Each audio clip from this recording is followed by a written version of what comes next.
Hello, welcome everybody to this webinar, Water and Investments. So on an individual and a company level, I think we all understand the importance of the availability and access to fresh water. The lack of fresh water has immediate and also devastating consequences, and so has actually too much water. Today, we will discuss water in the context of nature and biodiversity, and with respect also to the risks of water that water poses to society, and of course also to investment portfolios. But also how we can address these water risks and what we need to do so in terms of data, regulation, our investment approaches, and also in terms of solutions. We will do so with three expert speakers. First, Alexander Burr, he's Senior Manager Investment Stewardship of LGIM, will speak to us. He will be followed by Frank Wagemans, Senior Engagement Specialist at Achmea Investment Management. And finally, Nora van Kouwenburg, Professor of Water and Societal Transitions at IHE Delft University, will address the water risk and opportunities. My name is Jacqueline Duiker. I am Senior Manager at the VBDO and will moderate this webinar. Before we start, some housekeeping rules maybe. You can all use the chat to ask questions, and we will answer them in the chat and also after each presentation. The webinar will be recorded and can be found later on our website. Yes, I think these are the main issues. Let's get started. And before we do, well, let's check what actually is your knowledge on water with this question.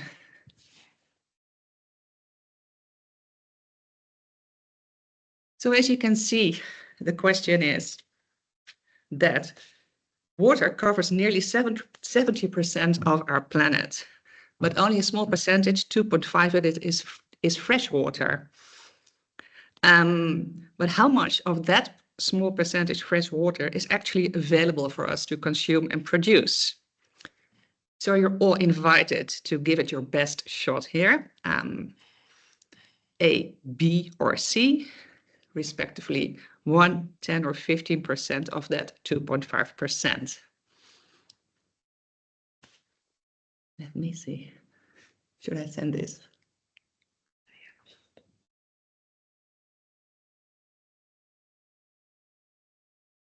Okay, let's wait a minute. Polls are coming in. Yes, just a little bit more. Well, okay, I think we have, yes, we have an outcome here. All right, so the majority, small majority, thinks it's only 1%. And yes, and the rest thinks it's 10 or 15%, evenly divided. The correct answer is, shockingly maybe, is A. It's only 1% actually of that 2.5% that is available for us to consume and produce. So water is something clearly we need to be very careful with. So let's move along without any ado to Alexander Burr first to put this in context on how on what it means for them to manage water risk. Alexander, please go ahead. Thank you, Jacqueline. See if I can take control of the slides. Yeah, there we go. You're fine. You can hear me okay? Absolutely, yes. You're there. Great. So pleasure to speak to you all today. As Jacqueline mentioned, I lead on our nature work within investment stewardship, legal and general investment management, and I will go on to explain how we approach that. But today we're focusing on water, and I suppose all of you will be very familiar with water to one degree or another. Usually it's hitting the headlines whether there's too much of it, too little of it, or when there's a major pollution event. But why are we looking at water? Well, we obviously see it as a fundamental part of living on this planet. We see it not only vital to our ecosystems and natural world, but then also human health, energy production, and to societal and political stability. So with that is one without doubt central to a functioning of our global economy. Indeed, when you take the unenviable task of calculating the economic value we derive from water, it comes out at about 58 trillion or 60% of global GDP. So, a significant amount we are deriving from, that's direct. There's obviously indirect benefits also. Unfortunately, it is, whilst our most precious resource, is commonly undervalued. It is being mistreated. It is being neglected and degraded. For example, you look at the variety of statistics out there. One which I find quite striking is that by 2050, it's predicted to be more plastic in the oceans than there is fish. So we look at it from a variety of different ways, and I will jump to the next slide briefly. So we look at it from both a freshwater perspective and an oceans or marine perspective, and those are two of the four real realms within nature, and we call those out specifically as there are very different risks associated with each of those. We also look at it from a quantity perspective. This sort of leads to the water scarcity point, and there's increasing pressures on the demand side, so population growth, energy production, or agricultural use. When you look at the back to that statistic on freshwater use, 70% is used by agriculture of that 2.5%, which is quite scary. There's also increasing supply side pressures, so land use change, aging infrastructure, depleted groundwater reserves, and all climate change. And another statistic, which is particularly positive, is that the UN has announced that we've reached planetary boundaries on water, and by the end of this decade, demand will far outstrip supply. We also look at it from a quality perspective. So this is when we're bringing in the pollution aspects. So that includes biological, chemical, and physical properties of water. These are also deteriorating from increased pressure from, for example, poor municipal planning, pollution from industry and agriculture. The UN again has come up with this figure that 44% of household wastewater is not treated safely, and that indeed 80% of industrial water discharge is actually going out onto surface water untreated. But bringing it back to why are we looking at water? Well, we see that company and society derive value from water. It is part of what we call natural capital, and through that it provides ecosystem services. Companies will have both dependencies and impacts on water. These will then interact over time and can undermine the availability of these ecosystem services and the associated value we therefore get from them. So water issues are quite complex and far-reaching. Companies will be exposed to these risks and impacts and dependencies in different ways. They are very location-specific and location-sensitive, far beyond the sort of country-level view we've taken from in the past. So you can have physical risks, which looks at flooding and water scarcity, or transition risks, so changes in regulation on extraction, for example, or then changes in prices of water and reputational damage for misuse. As I said, these are determined by sector and geography. In short, the degradation and mistreatment of the global water system strikes us as a systemic market risk, and is a core aspect of how we are approaching nature change. And one, I suppose, final sort of figure I'll give to you is that the World Economic Forum has included the water crisis 7 times in the top 5 global risks by impact over the last decade. But then if you delve into some of those other top top risks, water inevitably features as part of those. So this isn't a far-flung issue. It is present, it is long-term, and we are have taken the decision to focus on it. Let me move to the next slide. So this slide gives you an overview of how we're approaching nature more broadly and some of those key themes within it, and you'll see water featuring there. What we've also done is try to associate these themes with the IPBES, which is the equivalent of that of the IPCC for nature, direct drivers of nature change. And you'll see water is cross-cutting of all of those. It is something, whilst we have a specific focus on it, it features in different elements there, and that's how we go about approaching it also. So more recently, over the last, in the last couple of months, I think it is, we've now released our water policy. So this sits underneath our nature framework. That goes into a bit more detail in terms of how we are approaching water, and then also specifically some minimum expectations we are expecting companies to act on.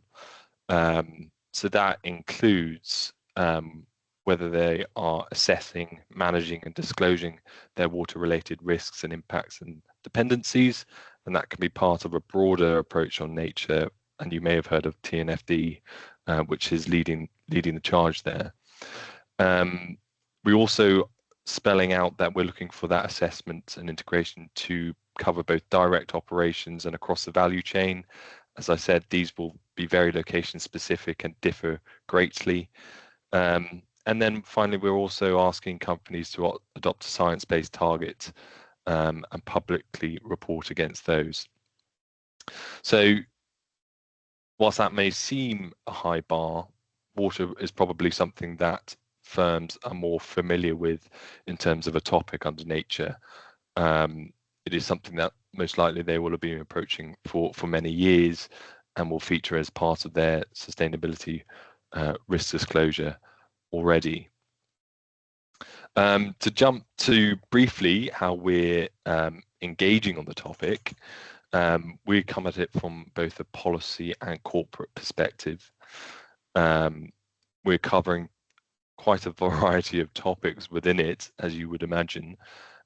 So that includes microplastic pollution, and particularly how there's a collaborative group out there which is looking at the apparel industry and how that's associated with some of the sort of products of which are being used to which aren't including filters, for example, which work into our water system. You may well be aware that there's a significant focus on water in the UK at the moment. So we're part of a collaborative group called the Investor Forum, which is looking at water utilities. They are private organisations in the UK, and also the variety of regulators out there. So there's core government departments, but then also the associated regulators, and the Environment Agency, and then the economic regulator. So there's a collaborative group which we're engaging on there. There is another group which we work with very closely is CDP. As you will know, there's a water questionnaire there, and they've been leading some work on engaging governments on setting strong water security policies, and that is something we're really pushing for, and that links to a more broader topic we're covering in nature is some of those multilateral and international agreements.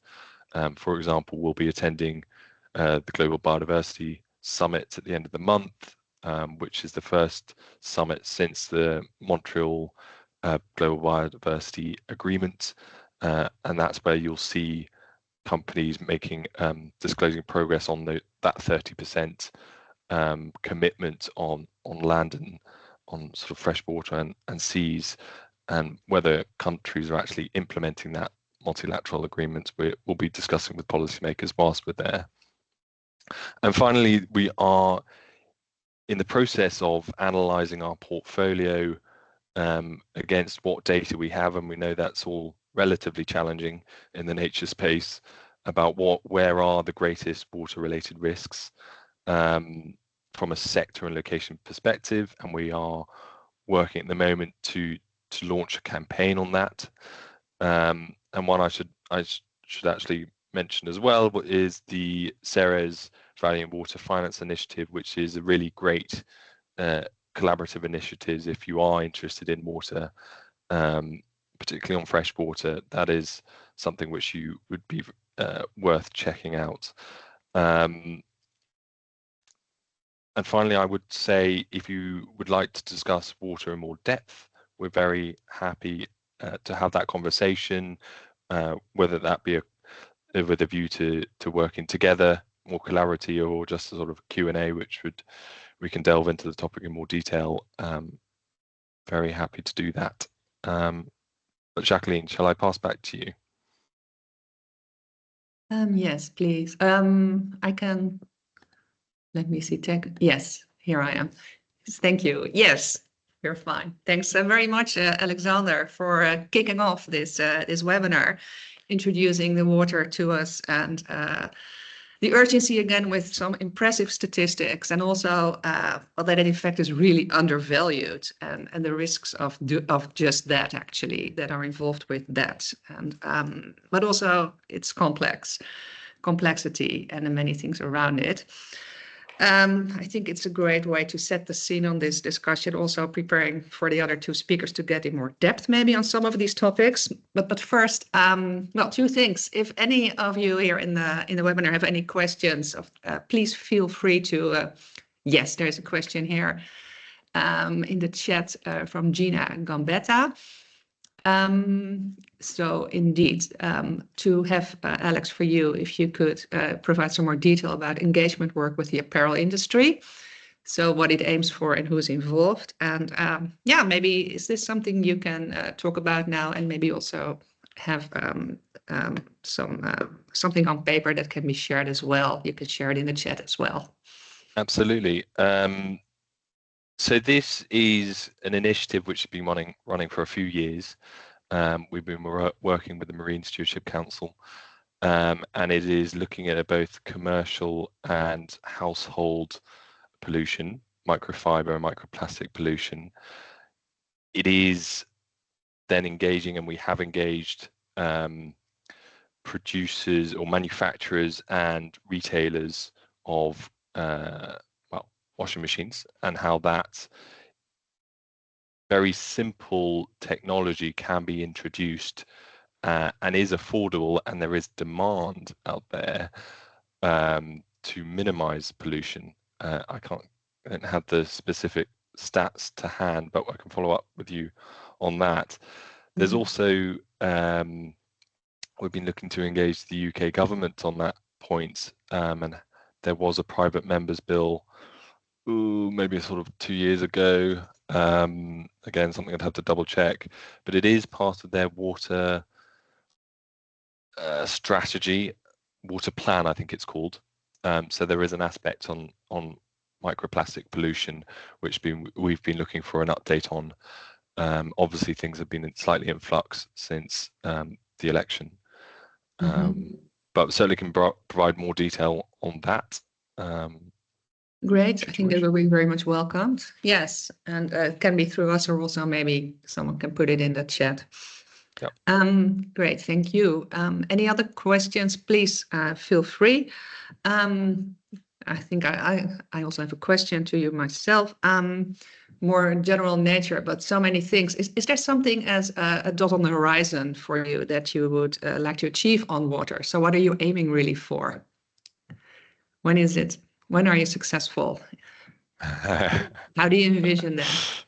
Yeah. There's a really good question. And I think, whilst I say it is perhaps more mature topic, it's not on everybody's agenda, right? So there are probably some which have adopted it and, have water policies out there, management programs out there, and others which are really lagging behind. And there's covered in both collaborative groups like Ceres, but what we're doing as well through our sort of methodology and process selection process is looking at both the laggards, but then some of the middle performers, about whether they are approaching water correctly, how comprehensively you're doing that. So, trying to both improve the middle performers, but then also raise the bar on those which actually haven't approached the topic, and trying to understand some of those. Why is that? And have that frank conversation about what is holding them back. Is it a governance aspect, or is it just never featured as a risk? Mm-hmm. Okay. So success. Yeah. It's probably a little early to say, but we've got a lot of aspirations and ambition over the course of the next year. Yeah. And very happy to come back and let you know how we're progressing. Yeah, that's great. And then another question came in from another water expert here, Kate Lamb. I think we had her in a webinar a while ago also on water, and great question here. Okay, we want to step up to the plate. So what is it you really need to do this to really accelerate the pace of change? What would help you to be more ambitious? It's hard to give a sort of specific answer, but I'll give you two. So it is, I think, the translation, like I said earlier, between that multilateral ambition down to the domestic, and both maintaining the political will and then that cross-government coordination. So you look at the UK water sector, that's been failing, arguably from an environmental perspective for many years. Is that a case of underfunding, or is that poor regulation surrounding that? So it's that sort of taking ownership at a governmental level across government and having that sort of focus. Another, I suppose, aspect which we are engaging on, which is related, is the holistic integration, assessment, management and disclosure of nature-related risk, which includes water, and it brings it onto the agenda. And those standards, as we all know, TNFD being the sort of first mover there, are particularly helpful. And then having governments, a number of them have come out and said this, is that they will be looking to adopt TNFD. But then when is that? What are the market signals you can relay? Is there a roadmap you can produce for that expectation set at a corporate level?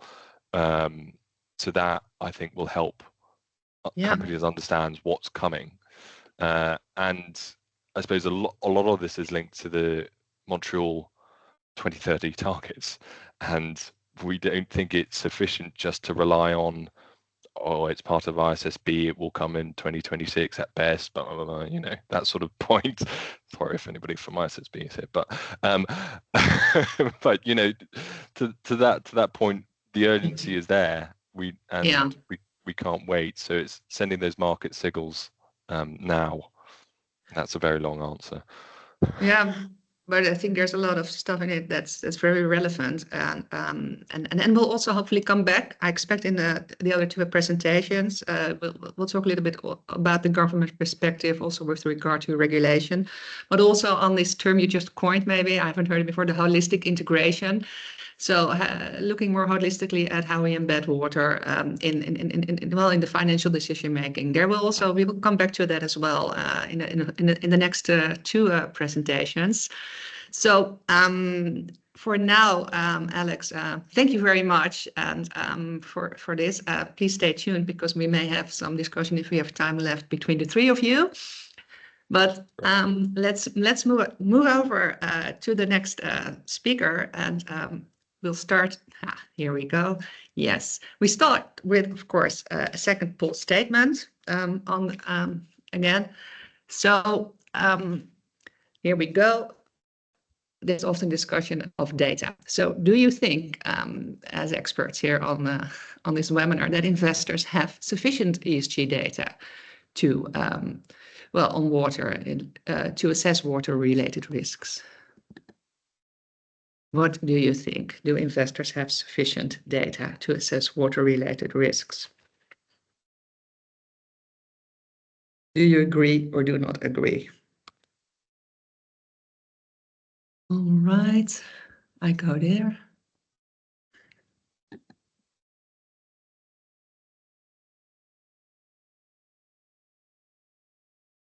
And waiting for the results. Yes, here they are. No, that's clear. That's clear here.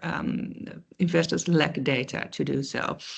All right. Well, that's a clear answer. Investors are in need of more data. Frank, let's move over to you. And well, how are we going to bridge this gap? Well, thanks. First of all, thank you for having me. And I think the poll really helps because it makes my presentation quite a lot easier. I'm going to go a little bit into detail indeed on the data gap we have, the importance of water, but logically also how are we going to solve it? And maybe just we iterate a bit like what was also mentioned by Alex in the previous presentation. Water is such an important topic. We all need it. Literally everybody in the world need it. We need it for transport. We need it for food and beverage. We need it for almost all economic processes. It is the most important resource. And we know it's under pressure. And a lot of people logically then mention climate change, which is an important pressure on water availability. But also without climate change, we would have a huge issue with water. We know that populations are going to grow, economies are going to grow, and water is the foundation to do that. So we know that even without climate change, water availability will be at risk. And that's only discussing, well, water scarcity and water quality, but also flooding is a very big topic. And you see the picture below. The lady in the middle is my grandmother's. That was a picture of 95 in which the River Maas flooded. Fortunately, only damage to buildings, but everybody was safe in the end. But there's also another story to tell, because you see the other picture now popping up. That's almost the same place. You probably see the church that are similar. It's the same place, but the picture with the blue sky had actually a water flow in the River Maas, which was bigger than the picture which you see on the right, in which everything was flooded. And the reason is that there were a lot of measures being taken to make sure that the flooding didn't happen again. Main point of that story is, I think the positive thing with water, yes, we have a lot of issues, but we also have a lot of technology capacity to adapt and to change and to mitigate those risks. So I think the story of water is also a story of hope if we act. I know that within the responsible investment world, there are sometimes sort of discussions. Okay, so with water, is that climate change? Is it biodiversity? Is it the human rights topics? And I think the simple question is, it is all, and it connects all those themes. So this discussion shouldn't be, should I focus on water or should I focus on biodiversity? It should be, I need to understand water, because otherwise I won't understand climate change. I won't understand biodiversity. I won't understand economic development, and I won't understand human rights. It's a connecting topic. It's a foundational topic. But do we know sufficiently about water? And I think the poll says it all. If you look to corporate reporting, yes, there is corporate reporting on water, but in general, it's very focused on water use. You see how much a company is using for all their operations. You probably see some reduction targets, but there is far less reporting on water use in the supply chain. Where is the water used? Is it used in an area where water is bountiful, or is it scarce? Water quality is a topic that's often not discussed. Flooding risks is not discussed. How is a company working with other stakeholders? Temporal variation and geographic location. So we know that a lot of ESG data we need is actually not reported yet, fortunately, and I think that's the positive picture that is changing thanks to CDP, thanks to the Value Water Finance initiative, and an increasing number of investors reaching out to companies and asking them to improve this disclosure. But that being said, there's still a lot of work to be done. So that was also the reason why we started a cooperation with together with WWF, Deltares, NN Group, and SCORE, and we've launched 2 reports, one on ESG data on water and where the gaps are, and then secondly, which just was finished, which was called Bridge, in which we focused on ESG data, water gaps, and how they can be solved. And what we did is we focused on 2 watersheds, which we know have a sort of strong economic importance, and of which we know that water is under pressure. We finished the report in September. There are multiple outcomes, multiple conclusions, but I want to guide you to the 3 main conclusions. And that are, it is really important regarding water to be forward-looking.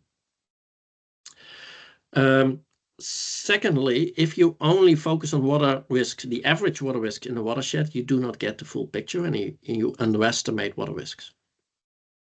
Third, variations in a year regarding water availability are very important. So again, focusing on the average water availability in a region doesn't give you the full picture.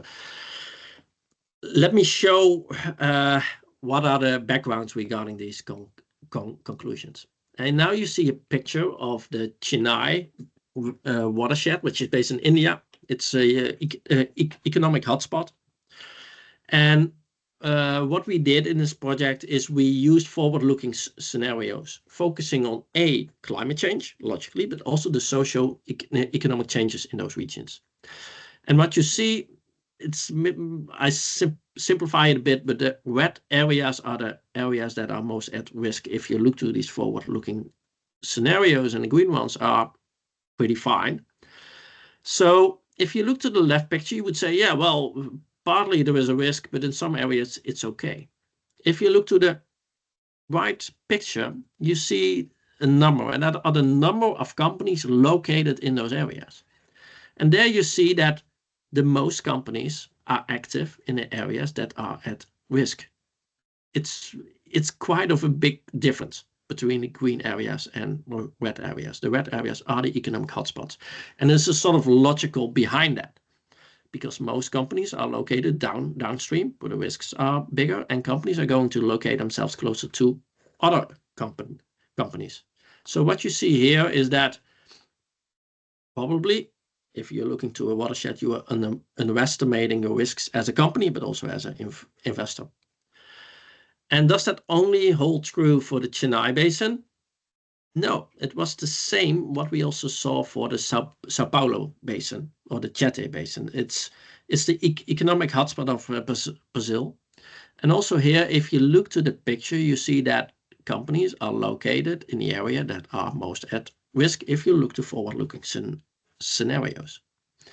And you also see the third conclusion, that even in areas that on average have good water availability and are not necessarily at risk, in specific months each region is at risk. So the average picture doesn't give you the full picture.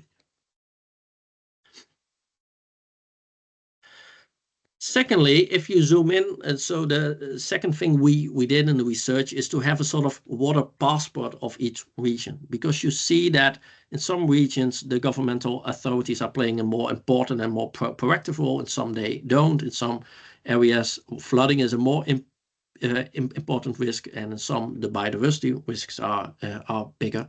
So if you zoom into a specific region, you also have to take into account that each watershed is different. And that means something also for the companies that are operating in those areas. So what should companies do if they have that knowledge? first of all, something I did not show in the previous slide, but logically, a large part of the water footprint of a company is located in the supply chain. So as a company, if you want to act on water risk, you should integrate your you should look to your supply chain as well and work together. Logically, you should comply to regulation. That's a fairly obvious one, but not all watershed regulation is as strong as it is. So also for companies, it's important to reach out to governments and to work together to strengthen regulation, because that's good for economy. It's good for stakeholders. It just makes sense to work together in water in a specific watershed. And that also connects to the last theme. It's really important to work with stakeholders if you want to effectively work on water management, because water has the very important and feature is that you can use it multiple times if you use it, if you don't pollute it. So if you use water smartly, it can be shared by many stakeholders. So, but what's needed for investors to assess the risks, but also to reach out and to engage with companies? First of all, location and asset-specific data, because if you do not know where your company is operating, in which watersheds, you do not know the water risks. You should know that each sector, but also each watershed has a different risk profile, and some flooding is a bigger topic, and some quality. So that's important to take into account. You need to have forward-looking data. For example, groundwater, you can use groundwater and do not have an issue yet, but if the aquifer runs dry, you suddenly have a risk. So being able to use forward-looking scenarios give you as an investor, but also as a company, a better sense of the risks. Supply chains, as mentioned, but it's also important to link to the TNFD and the reporting standards and the LEAP approach. So here you see what you're doing for biodiversity logically connects also to what you should do in relation to water. And last but not least, and that's also sort of call to action for companies, but also for investors act. Logically, there is increasingly a more focus and attention for shareholder engagement. Value in Water Finance initiative plays a very important role in that, but more action is needed. And some companies are not covered yet, and they should. Some watersheds are not covered yet. So in the engagement, we should push companies for more location-specific data. We should challenge them to translate a general policy to specific watersheds to make them effective. And cooperation is needed between companies, but also between investors. So also within the Bridge coalition, we are now, actually very openly inviting other investors to team up. And I think especially our next step is to combine the engagement we do with corporate strategies on water to specific watersheds, because that's the proof of the pudding. If a company is able to translate its policy to a very effective approach and risk management in a watershed, you know that their approach is working. That's not the standard yet. It should be, and that's why a sort of open invitation to you all to reach out to us and to work together with NN Group, SCOR, Deltares, and WWF to take that next step on this topic. I've come to the end of my presentation, and I hope it was clear. And if you have any questions, please let me know. Yes, I'm back again. Frank, thank you so much for your presentation. There I go. Yes, thanks a lot, Frank, for your presentation. Very interesting, and more deep dive also into the water, and also a positive angle. That's also nice to hear on this topic. I was very impressed also by the Bridge project and all the findings that you mentioned. And just curious, what actually is, in your opinion, the most surprising finding from that Bridge project? Yeah, especially that the companies' economic development and economic growth are taking place at the areas which are most at risk. And I think if you're looking to the data which is out there, we are really underestimating the impact water scarcity, but also water quality and flooding will have on our investment portfolio.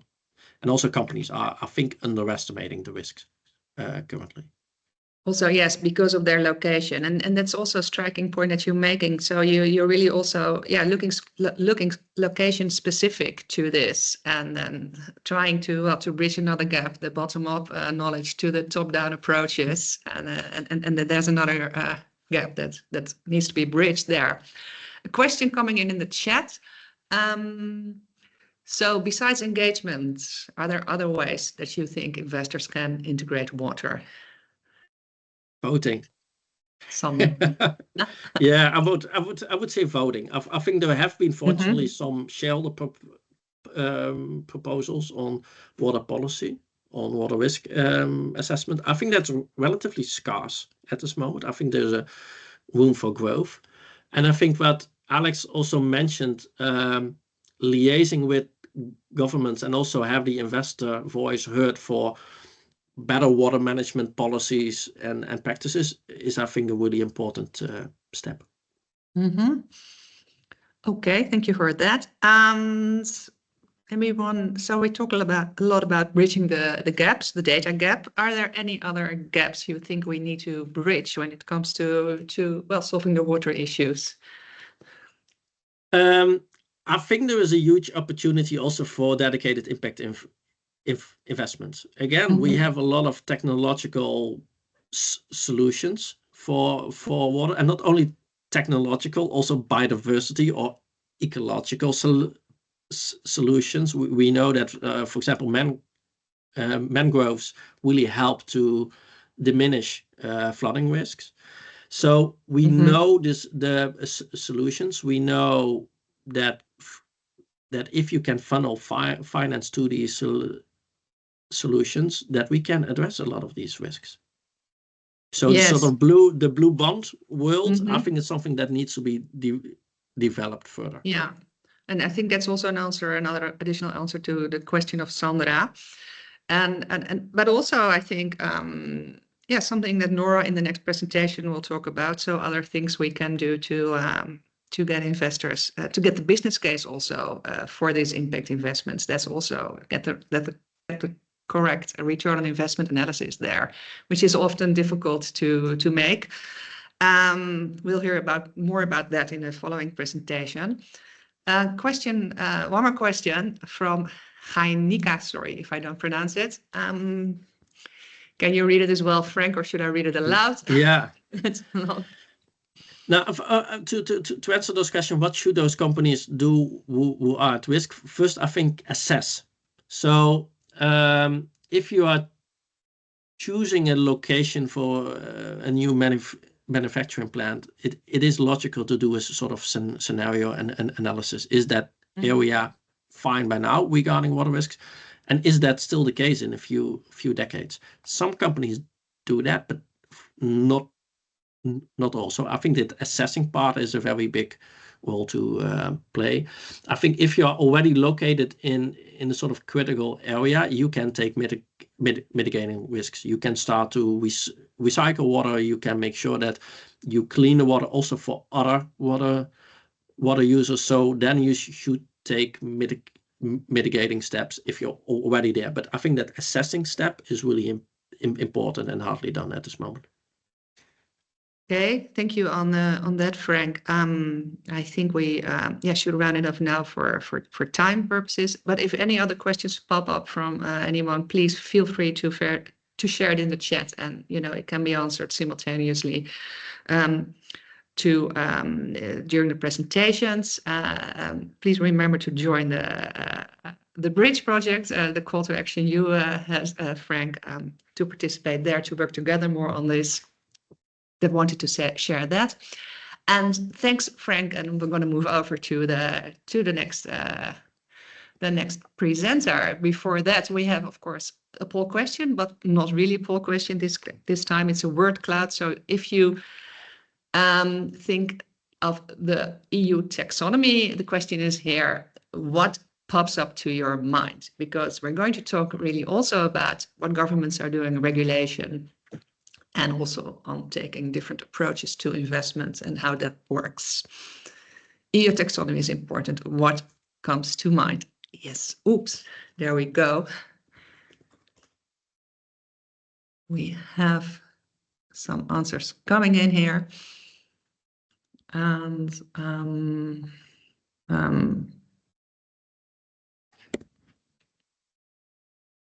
let me set one too. Yes, there we go. It's not all very positive here, but some of it is. It's really opportunities and structures. Well, I'll leave it up to you also, Nora, to use it to reflect on the answers here. So our final speaker, Nora Kallenberg, I should say. So she's associate professor of water, so knows all about water and transitions, but also how it can relate to financial sector and to investments. Nora, the floor is yours. Thank you very much, Jacqueline, and thank you for inviting me here today to discuss a bit further indeed on water and the investment or divesting of water. And I want to discuss further on what Frank and Alexander already have been talking about, this understanding of water and deep understanding of the water-related risks that is really needed to then drive decisions on investment. And I will be zooming in a bit on the idea of this risk and benefit transfers when we then invest or not in water. And it links to the last question that Shayanika was asking, like, what if you're an actor? You're of course not a sole actor, but you operate in an ecosystem also of different companies with maybe competing interests, competing resources. So the presentation I made is a combination of work that I've done in academia at IHE Delft, where I work indeed on water and societal transitions. But I've also, since a couple of years, working in a startup called Beta Green that has the mission to bring nature-based resilience to cities at scale. And that very much is working toward providing this kind of detailed information that can help make investment decisions. The starting point when we think about water and investing in water, is the idea of risk, but also really the tangible cost, right, of risk, of having too little or too much or too dirty water. And I put just a couple of numbers out here. I think they're rather they're rather clear in the statement that they make, that it's going to cost us a lot of money if we don't do anything about the water risk. And we have, from the insurance sector came the statement that a world above 4 degrees will become uninsurable. And of course, that's very grave, the impact that would have on investment, because we know that we need insurance to be able to make investments. But also on the top right corner, for example, you see the analysis of Service that has looked at over thousands of assets in the US and Europe and looked at what is the risk exposure of those assets for different type of climate hazards, so heat, precipitation, and wind. And so, of course, water plays a fundamental role in all of them.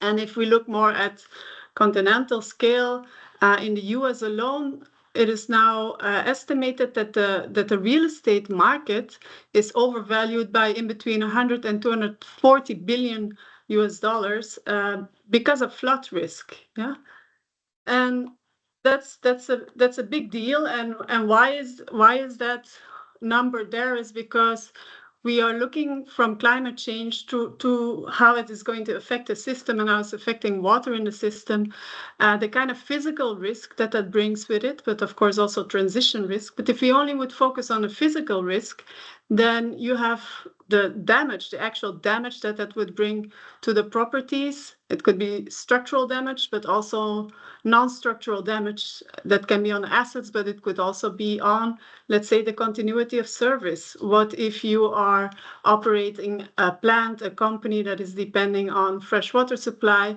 If that water supply is no longer there, of course, you cannot operate.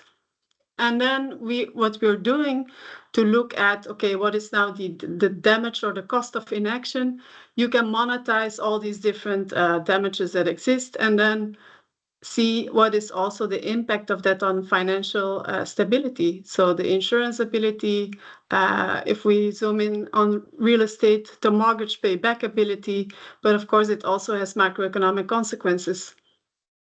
So this estimation of around 120 to 240 billion US dollars in the US has large consequences for municipalities, for example, because they get their tax income from real estate taxes. If those real estate themselves, if the assets lose a value, then there's also no longer a tax income related to that. So it's really a systemic risk that really has the potential to make the financial stability go away. And this, I mean, I'm sure that this is not new to you. And so, of course, there's a lot of work being done on understanding this risk and making sure that we're not moving towards a scenario of financial instability. And I put a couple of the commercial players out in the market that are making this kind of assessment, location-based assessment of climate and water risks on assets, whether it's real estate or other type of assets. And typically what we see is that, so what they do is make assessments of different climate scenarios, and then in those different climate scenarios give an estimation of what is the risk and the exposure of your assets to that. And if you have that information as an investor, there are two decisions to make, right? You're either going to divest and move away from that asset because it's going to lose its value. It's risking to become a stranded asset. Or, and what I'm going to advocate for today is that you will invest, and invest to manage the risk, to reduce the risk, and to secure the value of the asset. Now, if you want to do that, then it's not enough to just understand the risk exposure. You really need a deep understanding of risk and how water interplays with nature at your location specifically to see how you can modify that risk through your investment. And here, what I want to highlight is that in the climate risk and water risk context, there is a big component of, let's say, doom and gloom and loss of control because climate change is happening to us and we cannot really, we cannot do something about it at the local scale. And that is true in many ways, but of course what we can do something about is land use and the way we are making that risk, that hazard of the climate event, of a big rainfall event, how that is going to impact your asset, your investment. And this picture here is kind of giving the visual for it. So imagine an enormous rainfall event or a heat wave. Of course, it's going to have a very different impact if you're in that park where water could infiltrate, where heat is buffered, versus if you're standing on a concrete parking lot. And this is the whole idea behind how to understand what you can do in terms of land use to manage risk. And that happens at different spatial scales and at different temporal scales. So the question is really to use deep insight and more data, what Frank was also referring to understand where there is opportunity to invest, where you can future-proof, what is the future-proof ability of your assets and of your investments. And I want to zoom in with a small example of a city we've been working with recently, and this is so about the urban context and the potential of investing in nature to also manage your water risk. And with that, getting the benefit of both. Yeah? So you're both promoting the value of nature and of water. And the example is the one of a city of Leuven in Belgium. It's one of the cities that is selected for the climate contract, so mission cities in Europe. And so they have a big investment plan of how to become climate neutral, but also how to become climate resilient. And we know that water is a major component of that. Now, in that plan that they have put to the table, there's a lot of different mechanisms to finance investment. And they have now shortlisted 37 projects. and generated a steward-owned fund with which they will invest in those different projects. And from the 37 projects, only one of them is on climate adaptation and water security. And more than 20 are around renewable energies. And that really makes it very clear that at the moment it is difficult. It is difficult to invest in water security, in reducing water risks, because of a number of reasons and lack of information, but also the distribution of risks of benefits is a very big component of it. We also saw that from this work with Leuven that two elements become extremely useful when promoting or when facilitating investment in water security is the concept of hyperblending and the concept of the cost of inaction. Yeah. And hyperblending, because we know water is the extreme connector, right? It connects over time between drought and rainfall events, but it also connects spatially. And so we have a very distributed resource. So if we have to manage that risk, we have to also blend different assets, different actors, different domains. And so hyperblending becomes the way to go to invest in water security. And the cost of inaction is a very useful concept to realize, okay, it is difficult to invest, but if I don't invest, I'm actually going to lose a lot of money. And some years ago, we had a project at IHE Delft with different research organizations, water companies, river basin organizations, but also a lot of insurance companies that was looking at the insurance value of nature-based solutions. And so how we can show that nature, the presence of nature and the investment in nature is going to bring benefits. And what came out of it, one of the elements that came out of it is the idea of, okay, how am I going to calculate a return of investment when investing in nature-based solutions for water security? And it is a matter of looking at the damages and the way damages can be avoided, but also very much what are the co-benefits that you generate if you are investing in nature. And co-benefits are linked to reduced heat, it's linked to improved water quality, etc., and human health. Yeah? And so we are putting these different elements together to come up with a cost-benefit assessment that gives a broader and more innovative approach to looking at return on investment.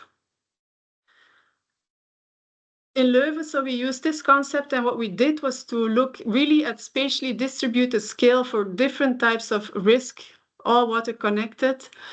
What is going to be the final risk profile at different locations in the city? So we look at heat, flood, but also the mere access to green space, and then do a cost-benefit assessment of that.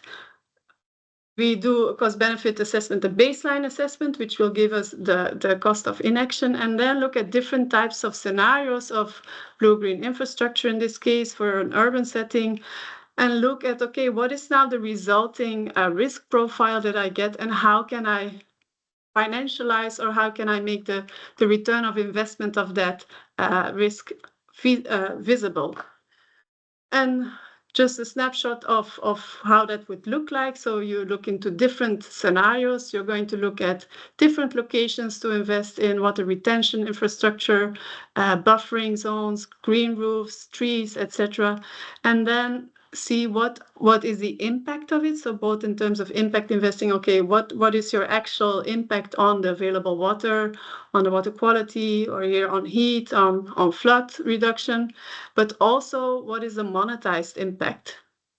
And with those elements, you can then go back to the steward-owned fund and bring a new project, yeah, that can then actually also be invested in. And that was what I wanted to share today. Thank you very much. Nora, thank you very much. And wow, amazing how you can say so many relevant, innovative and new things to investors in such a short time span. And because, yeah, you really bring in a lot of new things also, I think, to the discussion, and that are very important, because you, well, start from the solution side and bring it back to how can you embed that in the financial decision making in the real world. Which is exactly what we need to do more to get also to solutions, and what we need to, well, look into and try to understand. A lot of new words: future proofing, hyper blending. But let's. I'm sure there must be questions, so please go ahead, everyone. But before they come in, one for me first, then maybe. So you talked about the deep understanding of risk and also the distribution of risks that leads to, well, that needs to be done in a better way. So that actually, I think, also links to the double materiality, which is what companies and investors now really need to look at more from regulation also. So my question would be, how should we, according to you, understand the double materiality of a business in relation to water? So the double materiality really nicely represents the idea of being an actor in the hydrological cycle, right? Let's say so. It's about both the impact that the business, the operation have on water. So if you're a big water user, you will reduce water availability, or if you change the quality of the water in your processes, that has an impact on the water quality in the system. But at the same time, that water, or the availability of water, is also impacting your operation. So it's really that idea of the two directions. So and here we see that the way in which your company operates, of course, and back to the question, you're just one actor in a big network of different actors. But collectively, the way we operate and use water, or store water, or don't store water, eventually will have also an impact back on at least the local hydrological cycle. Yeah, and so we can influence that, and understanding these connections between the individual action, collective action, and how water flows through the system is really important, and is nicely represented by the double materiality. Yeah, and that would work great for that, because what you also brought to the table this afternoon is that we talked a lot about data and to assess the risks correctly, but investors do not necessarily take into account things that you brought up as avoided damages, opportunity costs, or co-benefits of actually investing, and I think that is very relevant to be able to make to assess also the real value of water that we all want to do. This type of information, there's the slide. How difficult is it to get it? Is it available? What do you need to do to find that information? To find that? It is a local information, so indeed location-based. Depending on where in the world you are, there is quite some information publicly available. So to understand the risk, you could get a first idea mostly from publicly available data, but then to understand whether you want to invest or not in that asset to change the risk profile, there you would typically need an individual assessment almost done at the company scale. Yeah. Okay, and you say the information is often publicly available, but has to be done, locally. I was just wondering if the other two speakers, Frank or Alexander, recognize this, and if they already work with things as opportunity cost, avoided damages in making their assessments. I'm not sure if it's going to be possible to get them also into the discussion. Up there we have Frank. And would you like to react to this, maybe, Frank, to this? Yeah, I can have a sort of short reaction. I think one of the challenges we have in bridging the gaps also between investors and experts within the water sector. I think there is a lot of information out there. But we also need to invest in, well, how do we work together, and how do we get the information that is already out there into investment processes? And I think we still need a lot of work, also speaking each other language, each other definitions and the way we are thinking. But there is a lot of value in doing so. Yes. Okay, thanks for that. I think we should talk about this much more, but I'm afraid we've already run a little bit over 5 o'clock here at least. I think we should conclude, but let's all think about the important things that we've heard today. And I'm sure all the speakers are open to share more to anyone who's interested to learn more. You can approach them directly or also via the VBDO. I think today we learned a lot about the importance of embedding water in investment and also how it can be done. And it's particularly important is to be aware of the holistic risk, take a holistic approach to better understand the value of water. And sometimes that's straightforward as in efficiency, but sometimes much more complicated to assess future profitability of assets. But we should do so to make correct decisions. So we do have, as we heard, some tools for this holistic integration. And also we have the incentives to do so because, in fact, we all benefit from the availability and access to water, don't we? So let's just continue this and also, work together. That's the final call before I close it. So it's not something that can be solved only by investors, only by universities or governments. So I think we should really do more of those partnerships where different stakeholders are involved and focus on what we want to achieve with a common goal and take next steps there and not wait too long for it. Thank you very much, all of you, Alexander, Frank, and also Nora, and of course, everyone who has attended. Also, thank you very much for participating and being there, and looking forward to seeing you again next time. Thank you. Thank you, Jacqueline. Thank you. Yeah, thank you.